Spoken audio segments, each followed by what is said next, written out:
parce que l'Éternel vous aime. Pas parce que vous êtes fort, vous êtes puissant. Mais vous devez retenir que vous êtes le moins de tous les peuples. Mais parce que l'Éternel vous aime.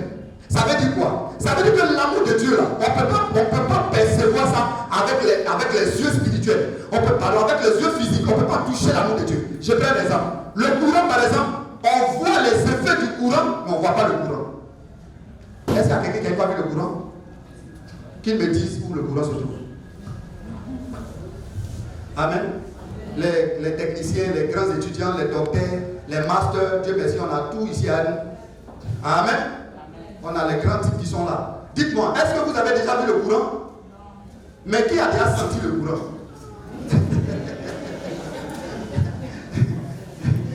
Alléluia. Un jour, ma fille a pris pointe.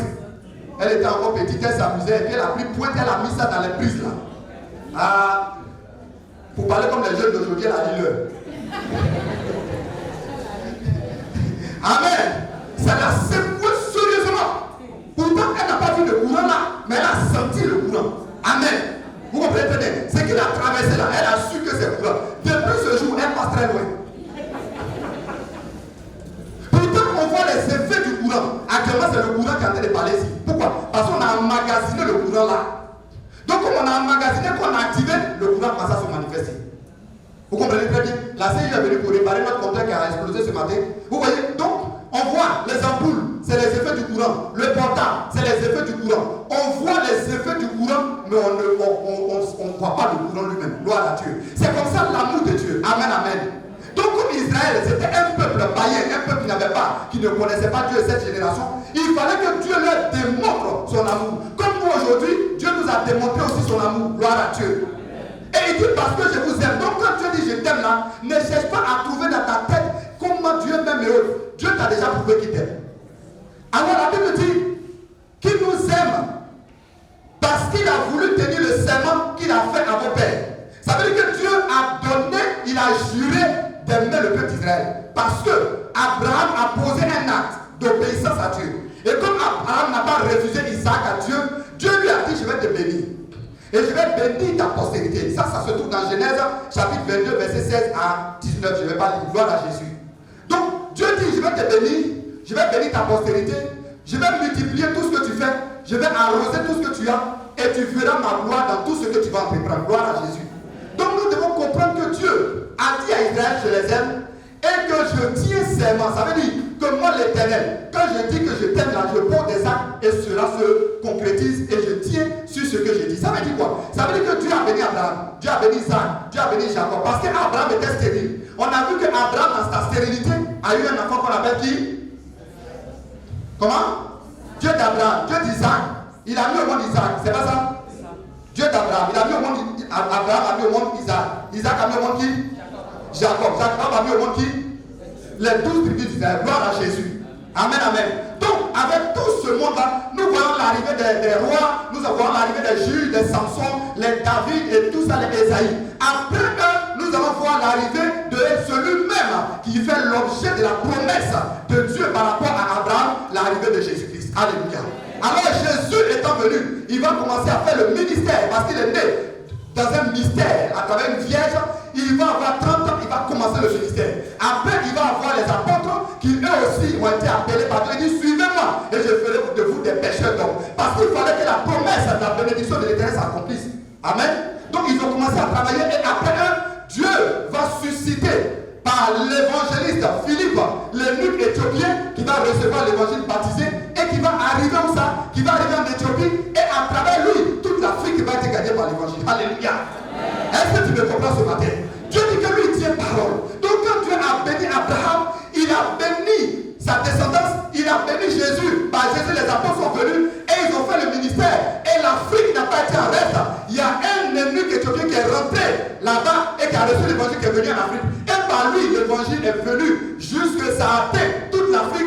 D'aujourd'hui, toi et moi, nous sommes sauvés, nous avons Jésus. L'amour de Dieu, quand Dieu parle, Dieu tient parole. Cela a pris des générations, cela a pris des temps. Je vais dire à quelqu'un, certainement Dieu t'a parlé de quelque chose. Dieu t'a fait une promesse, il t'a donné un projet, il t'a donné une vision, il a mis quelque chose dans ton cœur, il t'a montré des choses qui certainement ne sont pas encore accomplies. Écoute-moi s'il te plaît, notre Dieu que nous le Dieu qui tient parole. Quand il dit une chose, il fait. Quand il promet, il accomplit. Quel que soit le temps, ton mariage que Dieu t'a montré, les réalisations qu'il t'a montré, écoute-moi, c'est pas virtuel, c'est pas de l'émotion, mais c'est la vérité parce que Dieu a créé les songes pour que quand tu dors, tu vois.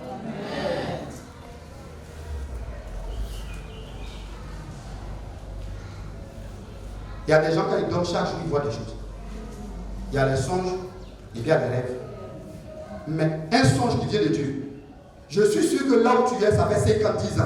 Mais quand tu t'assois, ça revient dans ton esprit. Dieu t'a parlé, va le faire. Il a parlé à Israël parce qu'il a voulu tenir le serment qu'il avait fait à vos pères. L'Éternel vous avait sorti de ça par sa main puissante. Vous a délivré de la main de la servitude de Pharaon, le roi d'Égypte. Gloire au Seigneur. Le Seigneur tient parole. Quand Dieu dit une chose, tu dois savoir que ce qu'il dit là, il le fait toujours. Raison pour laquelle toi et moi, nous devons nous attacher à ce Dieu qui tient parole et à ce Dieu qui fait ce qu'il dit. Amen. Amen. C'est pourquoi si tu es une femme, tu dois porter un enfant. Bon, je retire ma parole. Amen. Si tu es une femme, tu dois porter un enfant. Amen. Si tu es un homme, tu es appelé à te marier. Amen. Si tu as des diplômes, tu dois travailler. Amen. Et si tu travailles, tu dois avoir la promotion. Amen. Tu ne dois pas carré bloqué dans ton esprit. Parce que le Dieu que nous adorons est un Dieu de progression, est un Dieu de croissance, est un Dieu d'élévation. Pas élévation comme on voit dans le monde, mais élévation en Christ et selon le plan et la volonté de Dieu. Sinon, tu n'allais pas faire CPM pour être arrivé en terminale et de la terminale à l'université. Non. Amen, amen. Gloire à Jésus. Gloire à Jésus. Alors tu dois comprendre que ce Dieu que nous adorons, effectivement, il tient parole. Et ce que Dieu dit, il le fait toujours. C'est pourquoi quand tu prends Jérémie 31, verset 3, allons-y dans Jérémie 31, verset 3. Jérémie 31, verset 3. Il dit, de loin l'Éternel se montre à moi. Je t'aime d'un amour éternel. C'est pourquoi je te conserve ma bonté. Amen. Le Seigneur, Jérémie dit, le Seigneur lui a dit, de loin l'Éternel se montre à moi. C'est pourquoi je te conserve ma bonté. Écoutez-moi, la Bible dit que les bontés de l'Éternel ne sont pas épuisées. Et ses compassions ne sont pas à terme. Elles se renouvellent chaque matin. Quand tu dors et que tu te réveilles, il faut savoir que quand tu t'es réveillé, tout ce qui s'est passé hier, là, c'est passé. Ton échec d'hier est passé. Ce que tu n'as pas pu faire hier est passé. Ne retourne plus là-bas. Mais regarde à aujourd'hui, regarde à demain. Parce que ce que tu dois savoir, tu dois vivre toujours au présent. Et dans le présent, tu as le meilleur pour toi. Oh, c'est trop fait par rapport à ce que je dis. Amen. Il dit de loin l'Éternel se montre à moi. Je t'aime d'un amour éternel. L'amour que Dieu nous a confié, c'est comme le salut. Le salut que Dieu nous a confié, c'est pas un salut comme on monte en bas et puis on descend. Quand Dieu nous a aimés, nous a sauvés, il nous a sauvés. Et l'amour qu'il nous a donné, c'est un amour éternel. C'est pas comme l'homme qui peut mettre une femme dans la maison et puis demain, amour là, ça devient bizarre. Il m'invite à la maison, il dort dehors, il fabrique de fausses missions, de faux voyages. Il donne de fausses paroles à sa femme. Comme les femmes aussi qui donnent de mauvaises paroles à leur mari, vice versa. Amen. Amen. Amen. L'amour que Dieu nous donne, c'est un amour éternel. Et Dieu nous conserve sa bonté. Dieu nous conserve. Où elle conserve? Derrière le mot je prends. Regardez les sardines là. Amen. On garde les sardines là pour ne pas qu'elles se dispersent, pour qu'elles soient dans un seul lieu. Dieu nous conserve sa bonté. Ça veut dire que Dieu nous prouve que ce qu'il nous a dit là, il veille au gré pour ne pas que ça se perde. C'est pas ce que tu dois savoir ce matin, c'est que Dieu te démontre et te montre qu'il t'aime. Encore, allons-y dans un autre passage. Dans un autre passage de Deutéronome. Gloire à Jésus. Gloire à Jésus. Amen. Merci Seigneur. Merci Seigneur. Merci Seigneur. Amen. Deutéronome 23.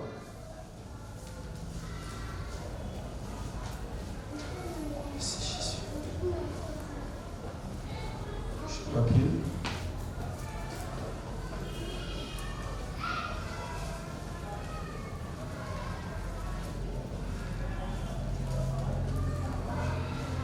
Il dit, Deutéronome 23, verset 5. Il dit, mais l'Éternel, ton Dieu, n'a pas voulu écouter Balaam. Et l'Éternel, ton Dieu, a changé pour toi la malédiction en bénédiction. Parce que tu es aimé de l'Éternel ton Dieu. Amen. Frères et sœurs, Dieu est en train de dire à Israël, vous devez me suivre parce que rappelez-vous, il y a quelqu'un qu'on appelle Balak, un faux prêtre qui a été envoyé par Balak, un sorcier, pour vous maudire, pour dire de mauvaises paroles sur vous, pour vous donner des cauchemars, pour vous tuer, pour vous assassiner, pour mettre fin à votre destinée, pour vous quitter votre vie et pour vous précipiter loin de moi et dans les précipices. Mais moi, l'Éternel, j'ai transformé vos malédictions en bénédictions. Je veux dire à quelqu'un ce matin, écoute-moi, toutes les situations que tu vis chaque jour ont été envoyées par un certain Balaam pour empêcher ta destinée d'arriver à bout. Tout ce que tu traverses a été organisé, concocté, planifié pour que tu vives le cauchemar, le but de ta vie, mais ce n'est pas le plan de Dieu. Et le Seigneur dit qu'il a transformé la malédiction. Malédiction vient de deux mots. Ça vient de mal et dire. Donc chaque jour, il y a des mauvaises choses qui sont dites sur nous, qui sont dites pour notre travail, qui sont dites dans nos affaires, qui sont dites quand on va dans les véhicules, qui sont dites même quand on va à l'hôpital. Il y a trop de choses que l'ennemi dit pour ne pas qu'on soit heureux. Mais le Seigneur dit que toutes ces malédictions-là, il les a transformées en bénédictions pour nous. C'est des choses auxquelles on doit s'attacher et savoir que ce Dieu que nous adorons là, il est bon. On a intérêt à le suivre. Et ce sont des choses que Dieu disait à l'ancien, à ceux qui ne le connaissaient pas. C'est ce qu'il disait à Israël. C'est pourquoi je bénis Dieu chaque jour, parce que je ne suis plus maudit. Et si je ne suis pas maudit, vous savez, quelqu'un qui est maudit, quelqu'un qui demeure sous la malédiction, c'est quelqu'un qui est faible. Parce que si par exemple ton père ou ta mère te maudit, tu ne peux plus avancer dans la vie, c'est fini. Tu vas monter, tu vas descendre. Tant que tu ne te réconcilies pas avec eux, ça ne peut pas marcher pour toi. C'est pourquoi faites attention de respecter et d'honorer vos pères et vos mères. De faire attention d'honorer les plus âgés. Et cette génération-là, surtout, c'est à vous que je parle aujourd'hui. Parce que la génération dans laquelle on est là, elle ne respecte plus les aînés. Elle ne respecte, il n'y a plus de mœurs, il n'y a plus de limites. C'est pourquoi généralement les jeunes ne savent pas, c'est une parenthèse, que quand tu viens saluer une autorité, une grande personne, tu tapes la main. Ça là, tu ne sais pas. Mais quand tu viens d'être bonjour, tonton, c'est le tonton qui doit te tendre la main. Ce n'est pas à toi de lui tendre la main. Amen. Amen, amen. Est-ce que vous comprenez? Vous comprenez très bien? Donc vous devez comprendre que nous devons respecter, nous devons honorer ceux qui sont plus âgés que nous. Nous devons honorer nos autorités, nos patrons. Nous devons honorer, quel que soit ton patron, même s'il est tordu, c'est ton patron. Même s'il est moche, c'est ton patron. Même si ton mari est bizarre, c'est ton mari. Tu dois le respecter. Tu dois être soumise. Même si le monsieur là, comme on le dit, sa bouche est sale, il parle mal, il n'est pas sérieux, tu dois le respecter. Ah. No. Alléluia. Frères et sœurs, la malédiction, en tant qu'enfant de Dieu, nous ne sommes plus maudits, mais on peut se placer nous-mêmes sous la malédiction. Par notre comportement et par notre attitude. On peut placer notre foyer sous malédiction. Quand le monsieur a dit 1, tu as dit 10. Bon, attends, de toi, moi, tu as dit biceps, tu n'as pas fait ça.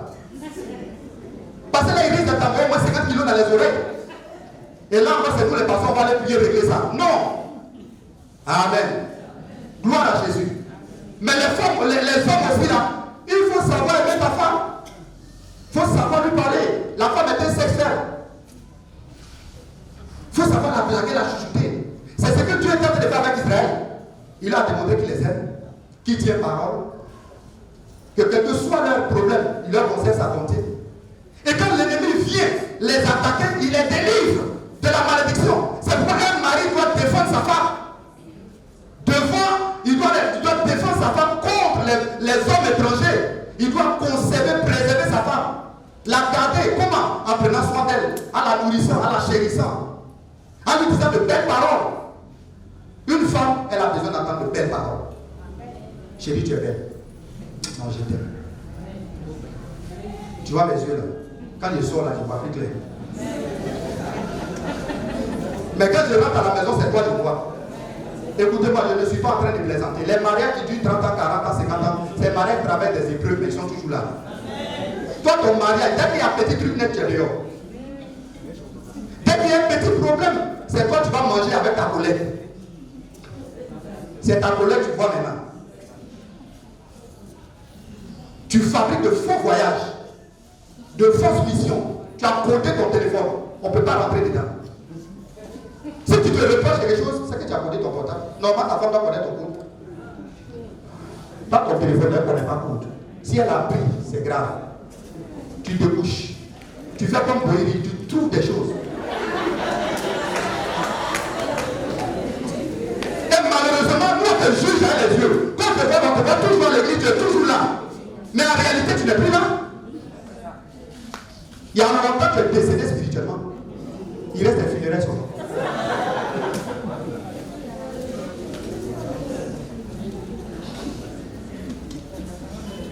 L'Éternel, ton Dieu, n'a pas voulu écouter Balaam. Écoute-moi. Dieu, par rapport à tout ce qui t'arrive, quand Dieu te regarde, il ne voit même pas le diable. Il ne voit même pas les problèmes. Il ne voit même pas les malédictions et les malheurs. Mais quand l'Éternel te voit, il voit la gloire sur toi. Il voit son amour sur toi. Alléluia. Gloire à Jésus. C'est pourquoi Dieu, sachant que nous n'aimons pas, nous ne savons pas comment aimer, Dieu lui-même a la responsabilité de nous démontrer qu'il nous aime. Dieu lui-même va venir nous donner cet amour-là.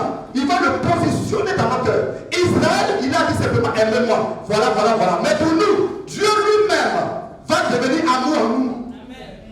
Dieu va se placer en toi et en moi. Pour que nous ne fassions plus de force pour aimer, mais que nous vivons l'amour. C'est pourquoi en tant qu'enfant de Dieu, on ne prie plus Seigneur, donne-moi l'amour. Seigneur, donne-moi l'amour. C'est faux. Allons-y dans Romains 5.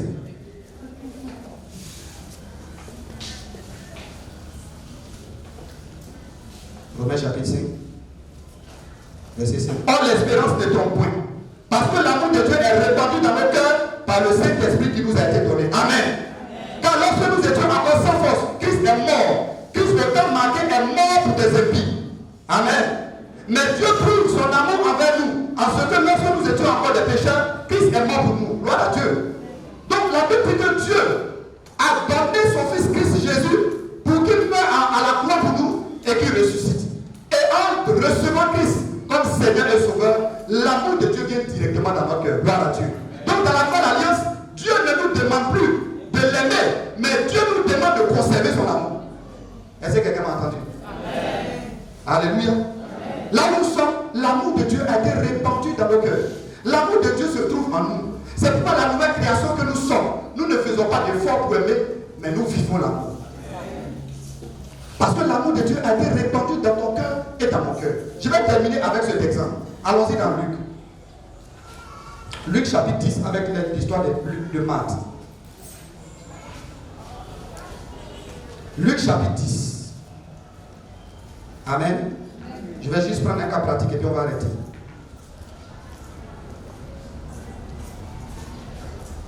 Tu as trouvé? Verset 38.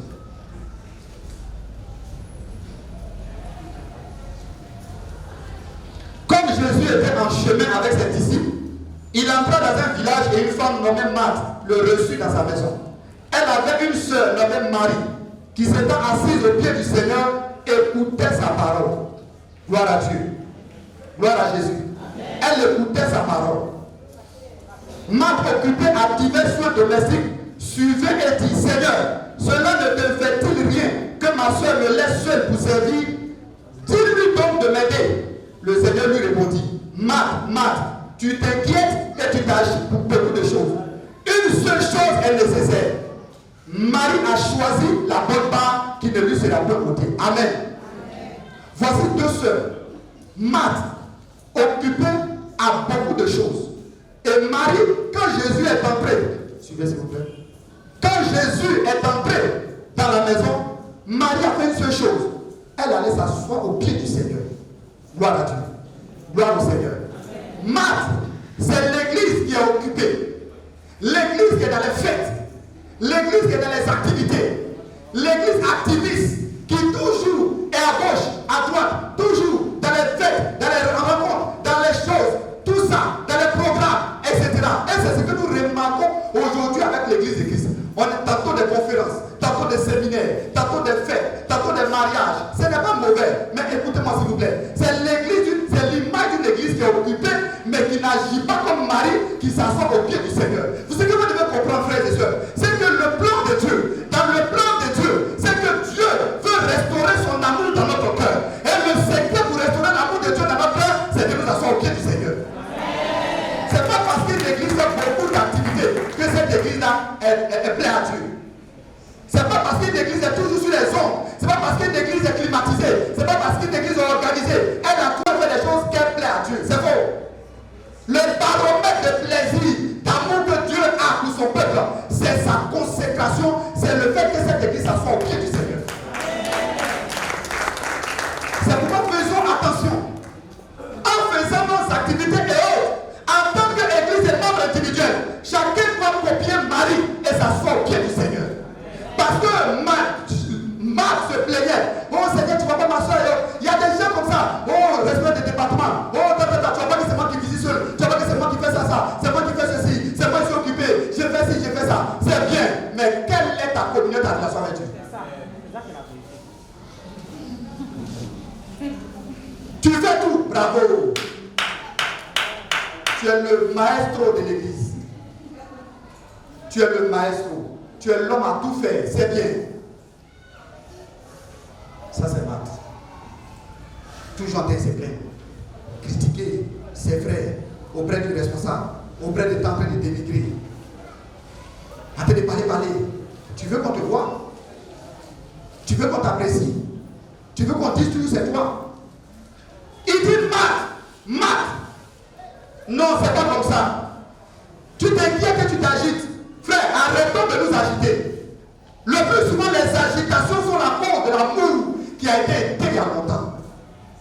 L'amour, l'eau est versée sur cet amour. L'amour a été touché. On ne peut même plus prier. On ne peut plus parler. Quand on dit réunion de prière, on ne voit pas quelqu'un. Mais si on dit fête, même les cadavres sont ressuscités. Non, sérieux. Il y a des gens qui aiment les fêtes. Donc tout ce qui est fait, ils aiment ça. Bling, ils aiment ça. Et ils sont chauds pour ça. Mais, agir comme Marie, une chose est nécessaire. Il y a quelque chose qui est nécessaire, c'est quelque chose qui est indispensable. C'est quelque chose qui est bon. C'est quelque chose dont on ne peut se passer. Frères et sœurs, il faut que notre amour pour le Seigneur soit restauré. Sinon, suivre Jésus là, ça sera slogan pour nous. Amen. Parce que quand on aime quelqu'un, on veut rester toujours auprès de la personne. On veut toujours être avec la personne. C'est pas Marie. Quand Jésus est rentré, n'est que ça à ses pieds. Écoutez-moi, Jésus, on a entendu parler de lui. Jésus, on n'attrape pas comme ça. Il est rentré dans ma maison. Mais c'est fini. Je ne vais plus le laisser. Ma soeur, il faut laver tes assiettes. Ce n'est pas un problème. Moi, je suis en prière. C'est pourquoi il y a des gens qui se promènent. C'est vrai, visiter, c'est bon. Mais il y a le courant là. Ce n'est pas visiter, c'est se promener. Ils ne peuvent jamais s'asseoir chez eux pour avoir le temps de communier à Dieu. Toujours dans les casinos de promenade, de télévision, de Facebook portable, de bavardage et de rien. C'est pourquoi j'ai dit, donnons le temps à la parole de Dieu. Parce que quand on finit là, on a 10 minutes, 20 minutes de prédication sont là. Les gens sont assis, les gens sont parler. Tout message qui a reçu bénédiction, ça reste ici. Amen. Peut-être que tu as trouvé que je suis un peu trop dur. Mais c'est salutaire pour toi. Le Seigneur dit, Marc, tu t'inquiètes et tu t'agites pour beaucoup de choses. Il y a beaucoup de choses que nous devons monter dans notre vie. On doit couper. Il y a trop de choses que tu dois enlever. Si tu veux suivre Christ là, écoutez-moi, la grâce, il y a une fois ici, elle est plus dangereuse même que la loi. La grâce, dans la grâce, c'est le Saint-Esprit qui te conduit. C'est le Saint-Esprit qui te dirige. C'est le Saint-Esprit qui te oriente. Donc il faut écouter, il faut être rempli, il faut écouter le Saint-Esprit quand tu sortes le matin. Quand tu veux sortir le matin, tu peux tomber dans des travers, dans des situations, dans des pièges. Mais si tu n'écoutes pas le Seigneur avant de sortir, tu n'as pas appris à écouter. C'est pourquoi Dieu a dit à Israël, écoute, il a commencé par l'écoute. Si tu n'écoutes pas, tu sors, tu vas tomber dans le problème. Après tu as dit, tu rends grâce à Dieu. Dieu dit, il ne faut pas me rendre grâce. Est-ce que tu m'as écouté? Ça, souvent, on ne va pas me rendre grâce. Je refuse grâce comme ça. Amen. Parce que Dieu veut nous conduire par son esprit. Dieu veut nous orienter, il veut nous diriger. On a besoin par conséquent d'écouter son esprit. Mais comme Dieu a miséricorde, si tu veux rendre grâce, c'est la scène. Amen. Amen. Ah, amen, la sardine, il y a quoi? Tu es fâché à moi? veut s'asseoir. Marie aimait le Seigneur. Elle s'est assise à ses pieds. Elle s'est assise au pied du Seigneur. Quand on aime quelqu'un, on s'attache à lui. Quand on aime quelqu'un, souvent même, écoutez-moi. Moi, j'aime mon épouse. Même quand je n'avais pas de voiture, je l'accompagne matin au travail. 5 h du matin, je l'accompagne. Dans le noir, là, nous deux, on est dedans. Je m'arrête jusqu'à le cas de travail va venir. Elle va monter dedans. Ah, c'est Dieu le revoir. Elle me dit au revoir, moi aussi je dis au revoir. Elle me dit au revoir, je me dis au revoir. Elle me dit au revoir, je me dis au revoir. Jusqu'à ce que quelqu'un là disparaisse devant moi. Et puis je viens à la maison. Et puis on s'appelle. À midi, je l'appelle, 16 h, et puis je l'appelle. Il y a des moments même, je l'appelle, je sens que je dois l'appeler. Et la plupart du temps que je l'appelais, elle avait des situations difficiles au travail. Parce qu'elle est dans la comptabilité, elle est comptable. Donc c'est des millions, c'est des choses qu'elle gère. Donc il y a des situations souvent, des gens qui ont des faux billets. Quand l'argent rentre, ça disparaît. Il y a des gens, écoutez-moi, ceux qui sont dans le ils savent ce que je suis en train de dire. Il y a des gens qui viennent avec de mauvaises intentions. Et toutes les fois où je l'ai appelée, elle était dans les problèmes que le Seigneur a sorti de là. Sa collègue a témoigné. Mais j'ai remarqué chaque fois que ton mari t'appelle, c'est quand tu as des problèmes. Frère, quand elle est au travail, je suis dans la prière. C'est mon travail, je suis pasteur, il y a mes problèmes pourquoi. Un jour, un collègue m'a dit que lui, il s'ennuie. Il est en train de se promener, il dit que bon, je marche un peu là-bas et je m'ennuie. Quand il a dit ça lui-même, on dirait que j'ai tombé en même temps, j'ai pleuré, en même temps chose. J'ai dit, mais formation biblique qu'on fait, les recherches on doit faire, plein de choses dans les Bibles, on doit préparer le message, on doit faire plein de choses. Toi, tu t'ennuies, tu es pasteur. Frères et sœurs, quand on aime le Seigneur, on fait comme Marie, on s'assoit au pied du Seigneur. Tout comme on aime nos familles, il dit Marie, aimez vos femmes. Frère, tu dois aimer ta femme, tu dois la chérir. Mais tu ne dois pas la nourrir. À cause de ça, à la maison, mon épouse est de la cuisine, je suis assis à côté d'elle. Quel rang d'achat, il rang d'achat.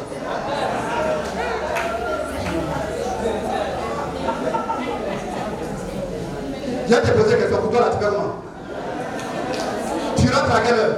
Peut-être que tu ne lui parles même plus. Tu manges 90% dehors et tu gardes 10% pour elle. Mange 10% dehors, garde 90% pour elle. Amen.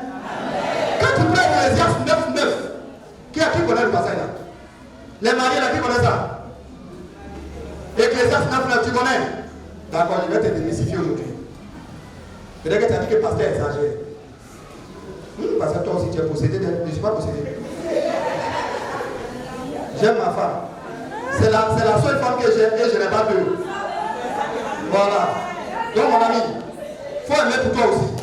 Il ne faut pas rien pour les autres. C'est pourquoi écoutez-vous les jeunes là, regardez très bien avant de vous marier. Il ne faut pas que tu vas sauter des branches en branche comme 5 dans l'église. Après tu as Carole, après tu as Ange, après tu as Françoise. Et le plus souvent malheureusement des soeurs qui se laissent tomber dans ça. C'est pas bon. Si tu viens, tu n'es pas convaincu du frère, je ne suis pas convaincu. C'est pas possible. Amour, marié, c'est pas mort. Il dit, jouis de la vie avec la femme que tu aimes. Pendant tous les jours de ta vie de vanité, que Dieu t'a donné sous le soleil. Pendant tous les jours de ta vanité. Car c'est ta part dans la vie, au milieu de ton travail que tu fais sous le soleil. On travaille pour qui? Pour nous, nos femmes et puis nos enfants. Mais si toi tu travailles, tu as l'argent, tu as tout, et puis ta femme ne bénéficie pas. Elle s'habille quand tu la vois, maman, tu es femme de choquette au village. Tu travailles pour quoi? Tu souffres pour qui? Pour ceux qui sont au bureau, pour ceux qui sont au bureau, tu souris bien dehors. Quand tu rentres à la main, tu es lion. Ça, c'est l'hypocrisie. Sois délivré ce matin au nom de Jésus. Agissons comme Marie. Asseyons-nous au pied du Seigneur. Attachons-nous à Christ. Attachons-nous à son amour. Quand on aime Dieu, on ne veut même plus arrêter de prier. Frères et sœurs, je vous dis une chose. Quelqu'un qui aime le Seigneur, quelqu'un qui aime Dieu, il passe plus de temps dans la présence de Dieu. Ce n'est pas forcément prier, en train de lire Bible, en train de lire un livre, en train d'écouter un message. Il y a plein de choses. Aimer Dieu, il y a plein de choses. Quand on aime Dieu, il y a beaucoup de choses. Dis-moi, depuis que l'année a commencé là, tu as lu combien de livres? Tu as pris la Bible là, tu as lu combien de chapitres? C'est ça. Suivre Jésus, c'est un prix, c'est une responsabilité. Marie a choisi la meilleure part. Quelle part tu as choisi? La part du monde, la part de la chair, la part des plaisirs, la part des Congosa. À Péchester. Bouge au fond, tape dessus. Amen. Amen. Oh. Que Dieu nous bénisse. Quand on aime quelqu'un, on fait comme Marie. On s'assoit au pied du Seigneur. On s'assoit là. Jusqu'à ce que Dieu nous parle. Jusqu'à ce que la situation soit décantée. On ne court pas de branche en branche chez les prophètes. Mais on reste devant le grand prophète qui s'appelle Jésus. Que Dieu te bénisse. Que sa grâce repose sur toi. Amen. Le Seigneur t'aime. Il a un plan pour toi. C'est pourquoi si tu vas, restaure ton foyer avec de petits présents à l'égard de ta femme. Restaure ton présent avec Dieu. Restaure ton amour avec Dieu. En allant dans la présence de Dieu à Dieu, Seigneur, je sais que mon amour pour toi a diminué il y a longtemps. Il y a longtemps, je t'ai parlé, je t'ai envoyé des SMS. Je vous ai parlé de l'homme de Dieu qui priait, du frère qui prie là-bas. Il a au moins 50 sujets de prière. Sur une liste, et puis il a mis ça au tableau. Donc le matin, quand il sort, quand il est pressé, il porte ses chaussettes, ses habits. Et qu'il sort, il dit à Dieu, Seigneur, souviens-toi du sujet numéro 20.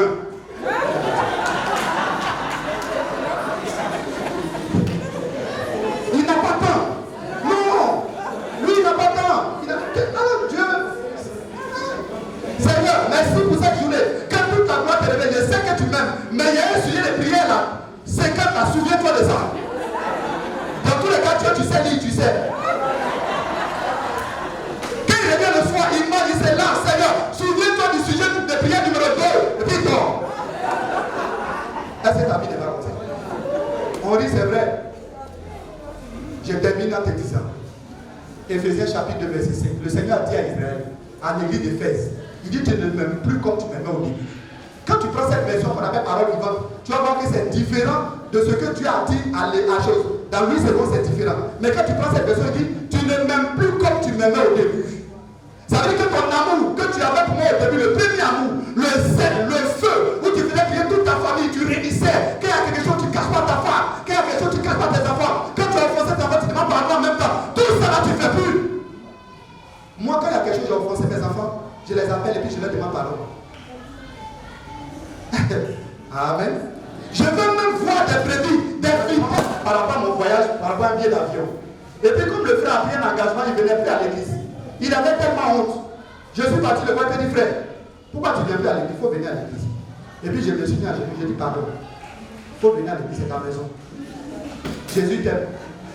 Si Jésus est mort à la croix pour toi, qui suis-je pour ne pas me mettre à genoux pour te demander pour venir à l'église? Amen. Vous comprenez très bien. Parce que là, tu vois que nous, c'est le pasteur. Pourquoi tu... Écoute-moi, je ne me suis pas mis à genoux devant un homme, je me suis mis à genoux devant Christ qui a lui. Parce que vous avez du prix aux yeux de Dieu. Vous avez de la valeur aux yeux de Dieu. Vous êtes important devant Dieu. Si tu ne connais pas ton importance, voilà la mort de Christ à la croix pour toi. Assois-toi au pied du Seigneur comme Marie l'a fait. Tu vas voir, il y aura la différence entre hier et aujourd'hui dans ta vie. Que Dieu